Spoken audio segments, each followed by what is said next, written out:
May nag-angas kay Casimiro, Turkey ala Sheikh. Matindi ang ginawa. Etong at pag-usapan natin. Pero bago ang lahat, pakisubscribe po ng channel ko. Huwag niyo na rin kalimutan i-click ang notification bell para lagi kayong una sa balita.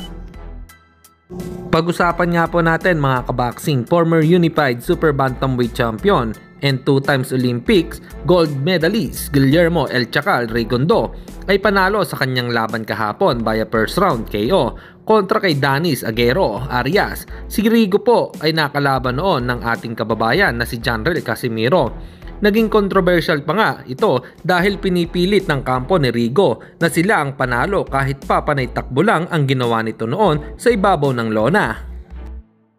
Samantalang Turkey ala Sheikh ng Saudi, ang pagbili nito sa The Ring ay hakbang upang gawing iisang world champion na lang kada dibisyon.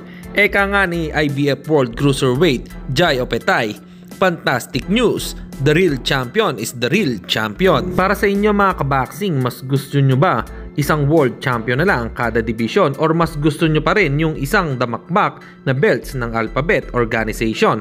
Comment lang kayo sa ibaba.